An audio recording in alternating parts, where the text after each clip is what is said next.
अस्सलाम वालेकुम friends, I am your trainer Ghulam Mustafa. और आज की इस वीडियो में हम प्रैक्टिस करेंगे exam 1.4 which is basically the objective 1.4 of the book recommended by the Microsoft study guide. Now let's move into the worksheet that is Excel 1.4 that is recommended by the Microsoft. ये एक screenshot है objective 1.4 practice task का, जो basically उसी book से लिया गया है जिसमें आप पहले 1.4 की सारी गाइडलाइंस को बुक्स को स्टडी करते हैं, then you move into the practice task. तो सबसे पहले कहता है कि भाई एक वर्कबुक ओपन करें, that's name is Excel 1-4 because it is the workbook. और वर्कबुक का नेम हमेशा हम देखें तो वो ग्रीन कलर की टॉप टाइटल बार में नजर आता है। Then he said displays the inventory list worksheet. तो ये हमारे पास डिफरेंट वर्कशीट्स हैं, तो इन्वेंट्री लिस्ट वर्कशीट में जाएं। कहता है हाइड करें कॉलम ए को एंड रो 3 को। तो if you see this is the column A. अब इसमें in the last video we learn how to delete a column और रो। अब इसमें आप इफ आई अगर हम राइट क्लिक करें तो देखें कि डिलीट की ऑप्शन भी है और हाइड की ऑप्शन भी है। अब what is the difference between delete and hide? Simply you can suggest from its name you can guess it कि डिलीट में होगा ये कि ये कॉलम या ये रो परमानेंटली डिलीट हो जाएगी, बट हाइड में वो डिलीट नहीं होगी लेकिन इनविजिबल हो जाएगी। Let's say if I delete it, I can't now you can सी कि ए कॉलम आपके पास आ गया, वो कॉलम डिलीट हो गया। Let's undo this. अब इन्वेंट्री आईडी वाले कॉलम को मैं हाइड करूंगा। Let's say if I hide it, now you can see the first column is b column, that means कि a column is still exists there, वो अभी भी यहीं पे ही है, but it is invisible for the people those who are working in this worksheet। अब इसको hide किया हमने। लाइकवाइज वो कहता है कि भाई आपने कॉलम हाइड किया, राइट क्लिक करके सेकंड कहता है रो 3 को भी हाइड कर दे। रो 3 इज द डेटा सोर्स रो। अब इसको हाइड करने का क्या तरीका है? राइट क्लिक, हाइड कर दिया आपने। Your row has been hide at the moment. ये आपका पहला टास्क कंप्लीट हो गया। अब सेकंड टास्क कहता है भाई add a calculator button which is not available in the ribbon tab. तो रिबन टैब में आपको नहीं मिलेगा। ये उसने बेसिकली हमें हिंट दे दिया है to the quick access tool bar. अब इसका मतलब है कि क्विक एक्सेस टूल बार में हमने कैलकुलेटर बटन अप्लाई करना है, जो हमें हिंट मिल गया कि this is not available in the ribbon tab. तो these are called quick access tool bar, और अभी पहले से मैंने कस्टमाइज किया हुआ है। अब आपने इसमें कैलकुलेटर ऐड करना है तो आप राइट क्लिक करें, यहाँ पे क्लिक करें, going to the more commands. अब हम मोर कमांड्स में जाएं, if you see the question, question में he is saying that which is not available in the any ribbon tab. That means कि यहाँ से मैं वो ऑप्शन पिक कर सकता हूँ, commands not available in the ribbon. हो सकता है क्वेश्चन में वो आपसे कहे कि भाई वो ऑल कमांड्स में जाएं या मैक्रोज में जाएं, तो यहाँ से आपको डिफरेंट ऑप्शन मिल जाती हैं। इन दिस सिनेरियो यहाँ से मुझे पिक करना है not available in the ribbon. अब यहाँ से मैं पिक करूँ तो मेरे पास ऑप्शन कौन सी आनी चाहिए? कैलकुलेटर वाली। आई विल प्रेस सी, तो ऑटोमेटिकली मैं सी वाली ऑप्शन में आ जाऊँगा। तो सिंपली आप इसको ड्रैग भी करेंगे तो आपके पास marks not available in the ribbon see. You can see the calculator see a, this is the calculator. अब मैं कैलकुलेटर को मैंने I have to add into the customise quick access tool bar, I will add button over there. अब वो आ गया bottom में। जबकि हम क्वेश्चन का सेकंड पार्ट रीड करें कि भाई make it the left most button. अब हमारे बटन में देखें तो हम चाह रहे हैं कैलकुलेटर मोस्ट लेफ्ट पे चला जाए। हो सकता है वो क्वेश्चन में आप वो आपसे कहे भाई मोस्ट राइट पे चला जाए, तो you have to amend, but the tools and techniques are same. तो इसको लेफ्ट मोस्ट में लाने के लिए I will press this up button, it will automatically move into the first option. Then he is saying that कि भाई insert a separator between it and other buttons. तो first of all let's say if I click OK, you can see the calculator button has been applied, that now it is in the left side of the quick access toolbar, but still the question exists। question में वो कह रहा है insert करें separator between it and other options, other buttons। again I will right click here, ये मैं दोबारा basically आप उसी टाइम कर सकते हैं। I am doing just for more practice। move into the more commands, go into the, you can say insert a you can see commands not in the ribbon। तो अगर आप देखें तो सबसे ऊपर सेपरेटर का ऑप्शन आ रहा है। I will click over separator. कहाँ अप्लाई करना है? Next to the calculator. You can see I applied the separator next to the custom. I will click okay. Now you can see एक separator की एक line dash line लग गई जो बता रही है कभी कैलकुलेटर एक और कैटेगरी का है शॉर्टकट और other shortcuts are from all other categories. अब इसमें देखें तो क्विक एक्सेस टूल बार में आप यहाँ से भी कोई भी टूल्स पिक कर सकते हैं। हो सकता है वो आपसे क्वेश्चन में कहता है भाई ओपन को पिक कर दें, तो मैं यहाँ से ओपन पिक कर लेता। यहाँ हो सकता है वो आपसे कहता है कि भाई लेट्स से कंडीशनल फॉर्मेटिंग को क्विक एक्सेस टूल बार में पुट कर दें, तो आप राइट क्लिक करेंगे और लेट्स से अगर मैं इसको पिक करता हूँ तो यहाँ से इस टूल को पिक करना है मैंने, तो आप राइट क्लिक करें add to the quick access tool bar, तो वो यहाँ पे आ जाएगा। मीन्स कि आपको क्वेश्चन को समझना है और आपसे वो कहता है कि लेट्स से भाई मुझे font colour, you can see the name, भाई डिस्क्रिप्शन भी आ गई फॉन्ट कलर, इसको क्विक एक्सेस टूल बार में पुट कर दें। You will right click over there, पहला ऑप्शन आ रहा है add to the quick access tool bar, तो आप यहाँ पे वो ऑप्शन आ जाएगी। अब देख रहे हैं कि quick access tool bar is above the ribbon. हो सकता है वो आपसे कहे भाई इसको बिलो द रिबन कर दो, तो आप यहाँ पे राइट क्लिक करेंगे, यहाँ आ रहा है show below the ribbon. Now you can see आपका quick access tool bar below the ribbon आ गया। नाउ द क्वेश्चन अराइज कि भाई इन सब चीज़ों की एप्लीकेशन क्या है। इसकी एप्लीकेशन प्रैक्टिकल इंप्लीमेंटेशन ये होती है कि जो टूल्स आप रेगुलर यूज़ कर रहे हैं, लेट्स से कि भाई मैं I am working in the sales analytics area, मुझे पता है कि बार बार मुझे पता है कि भाई मुझे बार बार चार्ट्स बनाने हैं, या मुझे कंडीशनल फॉर्मेटिंग अप्लाई करनी है, या मुझे रिग्रेशन इक्वेशन ड्राइव करनी है, तो I will move that tools and techniques into the quick access tool bar.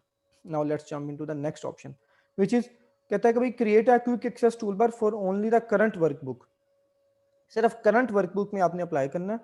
ये तो वो टूल्स है ना, लेट्स से अगर मैं इसको let's say if I move into the above the ribbon, ये तो वो टूल्स है जब भी मैं कोई भी फाइल ओपन करूंगा तो ये अवेलेबल रहेंगे। वो कहता है सिर्फ इस वर्कबुक के लिए ओपन करें, ठीक है जी। अब कहता है कि भाई उसमें इंसर्ट क्या करना है, कंबो चार्ट इंसर्ट करो, उसमें पिक्चर इंसर्ट करो, उसमें table buttons, all are available in the insert tab. तो उसने मुझे गाइडेंस भी दे दी कि भाई इंसर्ट टैब में आप जाओगे तो आपको सारे ऑप्शंस मिल जाएंगे। और फिर कह रहा है डिस्प्ले करें क्विक एक्सेस टूल बार को बिलो द रिबन, जो भी हमने किया था। I will do this again, go into the drop down menu, then click more commands। in the more commands यहाँ से तो हम डिफरेंट ऑप्शंस आ जाएंगी। हमने कौन सी पिक करनी थी, इंसर्ट टैब, तो इंसर्ट वाली सारी ऑप्शंस आ जाएंगी। अब हमने अप्लाई किस में करनी है, only the current workbook, but here you can C for all documents default, means कि हर डॉक्यूमेंट के लिए है। यहाँ से मैं उस फाइल को पिक कर लूंगा जहाँ पे स्पेसिफिकली मैंने टूल्स पिक करने हैं। तो हो सकता है ना कि कुछ एरियाज में लेट्स से आप काम कर रहे हैं, आप चाहते हैं कि जो मेरी सेल्स की टीम है उसकी कस्टमाइजेशन और हो, क्विक एक्सेस टूल बार की एचआर वालों की और हो, प्रोसेस वालों की और हो, तो you have to amend easily. मतलब कि हर आप कोई अपनी अपनी फाइल्स पे डिफरेंट स्टाइल से काम कर सकते हैं, although they are working in the same computer even as well. अब यहाँ से हमने इंसर्ट करना है, what are are insert option. सबसे पहले कहता है इंसर्ट कंबो चार्ट, तो कंबो चार्ट मैं सी में पिक कर लूंगा, इंसर्ट कंबो चार्ट, इंसर्ट में आ गया। देन वो कहता है इंसर्ट पिक्चर, इंसर्ट सी के बाद पी में आ गए, हम पिक्चर पे आ गए। पिक्चर्स नहीं, उसने कहा पिक्चर क्या है, तो मैंने पिक्चर वाला ऑप्शन भी पुट कर दिया। फिर देन वो कहता है कि इंसर्ट टेबल बटन्स, तो इंसर्ट टेबल, टेबल आएगा पी के बाद, दिस इज द टेबल। ये बटन इंसर्ट हो गए, you can click okay. Now you can सी कि ये तीनों ऑप्शंस यहाँ पे क्विक एक्सेस टूल बार पे अवेलेबल भी हो गए। और लास्टली वो कहता है कि भाई then display the quick access tool bar below the ribbon, you will right click over there, now you can see show below the ribbon, these tools will move below the ribbon, now you can easily access it, that is above the formula bar. ये आपका task complete हो गया। अब कह रहा है कि भाई हाइड करें प्रोडक्ट कस्टमर फिल्टर्ड वर्कशीट। इससे पहले वाली वीडियो में हमने हाइड किया था कॉलम को या रो को, अब इसमें हमने हाइड करना है किसको, वर्कशीट को। तो हाइड करने का क्या तरीका है, अगेन हाइड करने का मतलब है कि ये जो बेसिकली वर्कशीट है ये इनविजिबल हो जाएगी बट परमानेंटली डिलीट नहीं होगी। तो किसको हाइड करना है, I will read this question again where I am in third part, in fact it is fourth part, product customer filtered chart, this is product customer filtered worksheet, I will right click over there and I will hide it। तो आपने वो worksheet hide कर ली। हो सकता था वो question में आपसे पूछता कि भाई इसको अनहाइड करें, तो आप यहाँ पे राइट क्लिक करेंगे, अनहाइड पे क्लिक करेंगे तो ऑटोमेटिकली वो सारी वर्कशीट्स आ जाएंगी जो आपने हाइड की थी। तो you will select your desired worksheet, then press okay, automatically that sheet will move again into the visible area and you can see and work in this worksheet as well। I will do it again, hide, because this is my question task. Done. I have completed my objective 1.4 first part. Now moving to the second part.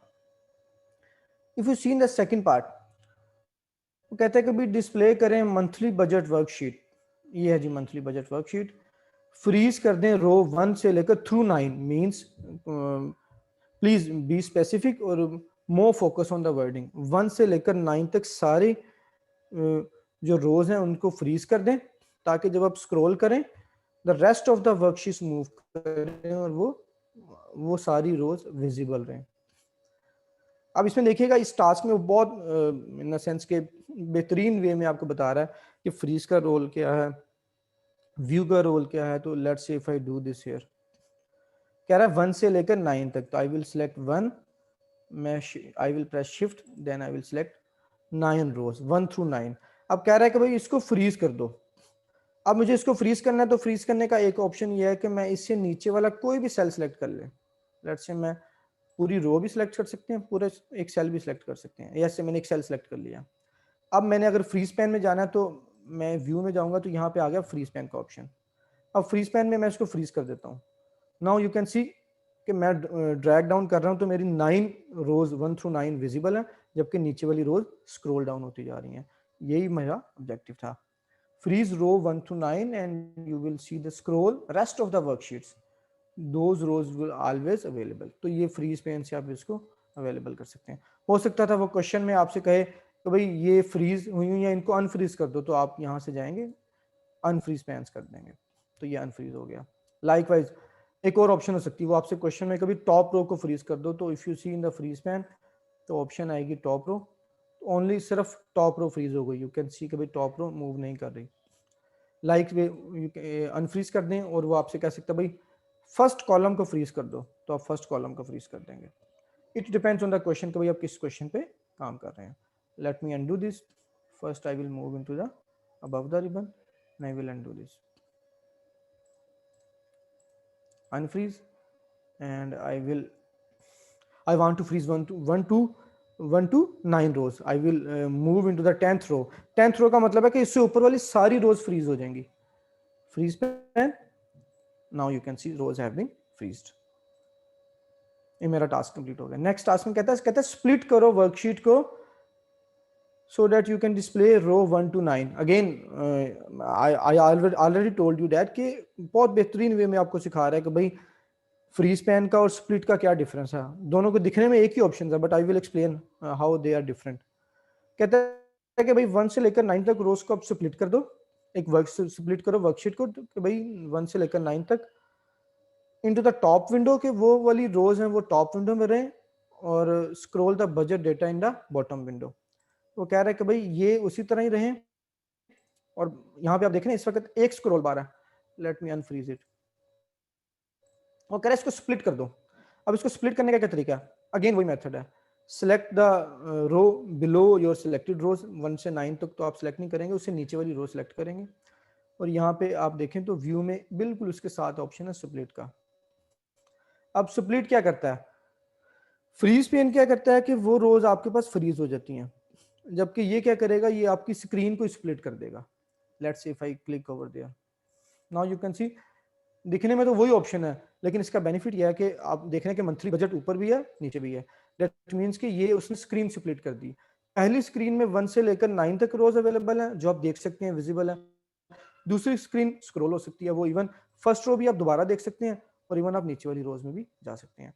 इसका फायदा ये होता है कि हो सकता है कि आपने बैलेंस शीट बनाई हो अकाउंट्स वालों ने, अब उसमें लेट्स से या आप सर्विस कर रहे हैं, उसमें data points more than 100 data points हैं, और आप चाहते हैं कि टॉप 4-5 रैंक्स मुझे नजर आते रहे और मैं नीचे वाला देखता रहूं, तो आप उसको यहाँ से स्प्लिट करके स्क्रीन को देख सकते हैं। और इसमें एक और डिफरेंस है, यू कैन सी कि भाई देयर आर 2 स्क्रॉल बार्स। आप ऊपर से भी स्क्रीन को स्क्रॉल बार कर सकते हैं, मींस कि आपके पास एक स्क्रीन में 2 स्क्रीन हो गई, आप अपनी मर्जी से उनको चेक कर सकते हैं। This is the benefit of customization. Split हो गया। आप कहते हैं attach the keyword tags spending and saving, means कि सेविंग एंड स्पेंडिंग का कीवर्ड टैग्स अप्लाई कर दो। अब क्वेश्चन आता है कि भाई कैसे पता चल रहा है कि मुझे यही लिखना है? यू कैन सी कि बाकी सारे वर्ड्स नॉर्मल वे में है, बट ये spending and saving italic form में है, तो मुझे स्पेंडिंग एंड सेविंग को पुट करना है। तो ये कहाँ मिलते हैं? When I will press into the file tab, this is called the backstage view। in the backstage view if you see in the info box, तो यहाँ पे सारी प्रॉपर्टीज आ जाती हैं। हो सकता है वो आपसे कहे भाई टाइटल चेंज कर दो, टैग्स चेंज कर दो, कैटेगरीज चेंज कर दो, या यहाँ पे आप मजीद प्रॉपर्टीज में जाके मैनेजर ऑथर चेंज करना है तो आप इसको एक दफ़ा गो थ्रू कर लीजिएगा। But in this task is asking कि भाई टैग्स को चेंज कर दो। क्या टैग्स को लिखना था? Let me check it again. तो इसका बेहतर ये है कि आप यहाँ से कॉपी पेस्ट कर लें, spending and saving. I will go into the home tab, जिससे मैं बैकस्टेज व्यू में आ जाऊंगा। Then I will go into the info and the tags. अब क्वेश्चन आता है कि भाई इसका बेनिफिट क्या है। Let me write it again, इससे पहले कि मैं भूल जाऊं। स्पेंडिंग, स्पेस का ख्याल रखिएगा, ऐसा ना हो कि आप यहाँ पे एक स्पेस पुट करने के बाद करें तो आपका आंसर गलत हो जाएगा, क्योंकि space is a character for Microsoft Excel. Spending and saving, ये मैंने टैक्स पुट कर दिया। इसका बेनिफिट क्या है? इसका बेनिफिट ये है, ये मेरा टास्क कंप्लीट हो गया। Now let me explain what is the benefit of it. Benefit ये है कि आपकी वर्कशीट, वर्कबुक का नेम तो वही है। अब होता ही है कि आप अपने सिस्टम में काम कर रहे हैं तो वर्कबुक पे सर्च करें तो आपको वो फाइल मिल जाती है। लेकिन अगर आप टैग्स भी लिखेंगे ना तो आपको बता देगा कि भाई आप इस फाइल में जाना चाह रहे हैं, तो उसकी टैगिंग होगी basically. Now let's move into the next task, that is display the monthly budget worksheet in the page layout view. That means कि आप कोई भी वर्कशीट बनाते हैं तो उसके डिफरेंट लेआउट्स हो सकते हैं। तो मंथली बजट वर्कशीट है, इसके लेआउट चेंज कर दें तो layout again move into the page layout tab. तो यहाँ पे डिफरेंट लेआउट्स हैं, तो आप यहाँ पे राइट क्लिक करें तो आपको सारे ऑप्शन मिल जाते हैं। पेज के डिफरेंट ऑप्शन मिल जाएंगे, मार्जिन के, शीट के डिफरेंट ऑप्शन आ जाते हैं। तो what he is saying that, वो कह रहा है कि भाई मंथली वर्कशीट को पेज लेआउट व्यू में कर दें। तो आप यहाँ पे देखें तो पेज लेआउट व्यू आप यहाँ से भी कर सकते हैं। ये देखें, this is normal view, this is page layout view. तो पेज लेआउट व्यू को मैं यहाँ से पिक करूंगा तो ये पेज लेआउट व्यू में आ गया। पेज लेआउट व्यू का मतलब क्या है? इसका मतलब यह है कि ये बेसिकली आपको बता रहा है कि भाई अगर आप इसको एक एज अ बुकलेट फॉर्म में कन्वर्ट करते हैं, थीसिस फॉर्म में कन्वर्ट करते हैं, तो how your sheet will be look like. आप अपनी शीट को किस तरह देख सकते हैं। Let me remove it split so that you can see the clear picture कि ये भाई आपकी किस तरह पेज लेआउट व्यू में स्क्रीन अपीयर हो रही है। तो ये आप देखें तो व्यू में भी डिफरेंट व्यूज आते हैं। पेज लेआउट में तो आप उसको पेज सेटअप की बात करते हैं, तो व्यू में आपको डिफरेंट व्यू नजर आते हैं। आप यहाँ से नॉर्मल व्यू भी पिक कर सकते हैं, पेज ब्रेक व्यू भी पिक कर सकते हैं, पेज लेआउट व्यू भी पिक कर सकते हैं। It's up to the question, तो आप उसको एडजस्ट कर लें। नेक्स्ट कहता है कि भाई select the project one, sorry projected monthly income,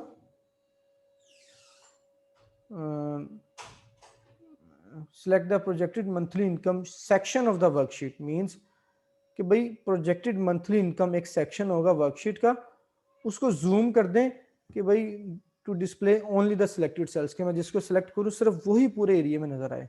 तो इसका मतलब यह है कि मैं अगेन इसी प्रोजेक्ट पे काम कर रहा था, तो वो क्या कह रहा है, प्रोजेक्टेड मंथली इनकम सिर्फ इसको पिक करें। एक सेक्शन है, कैसे सेक्शन कैसे सिलेक्ट करते हैं, आपने सेक्शन यहाँ से सिलेक्ट कर सकते हैं। ये पूरा सेक्शन मैंने सेलेक्ट कर लिया। अब वो क्या कह रहा है कि भाई इसको, अब यहाँ पे ऑप्शन आ रही है जूम, कि भाई पूरी शीट स्क्रीन पे यही नजर आए। तो when I will click over there you can see भाई मेरी स्क्रीन पे वही जूम होके जूम टू सिलेक्शन आ गया, उसको हम देख सकते हैं। लेट्स से मैं अगेन पिक करूँ तो ये मेरे पास वो ऑप्शंस आ जाती हैं, जूम टू सिलेक्शन। तो आप यहाँ पे देख सकते हैं। लेट्स से आप इसको पूरी स्क्रीन पे अगर देखना तो यहाँ से भी आ जाएगा, zoom to selection, zoom. You आप डिस्क्रिप्शन थोड़ी सी देख लें इसकी। Zoom the sheet to be selected the range of the cells to the entire window, पूरी विंडो पे अपीयर हो जाएगी। This can help you to focus on the specific area of the sheet, वो स्पेसिफिक एरिया पे आपने काम करना है। नाउ ये इस तरह करके हमारे टास्क भी कंप्लीट हो गए और हमारा ऑब्जेक्टिव 1.4 भी कंप्लीट हो गया। अब टिल नाउ हमने 1.1 से लेकर 1.4 सारे ऑब्जेक्टिव कवर कर लिए हैं। If you have any question you can ask in the comment box, you can email me, you can call me, you can send your queries in the WhatsApp as well. in the meantime जो book आप लोगों को भेजी है मैंने उसकी practice करें, Excel sheets पे प्रैक्टिस करें, and let me know if you have any question. See you in the exams. Thank you very much. Allah Hafiz.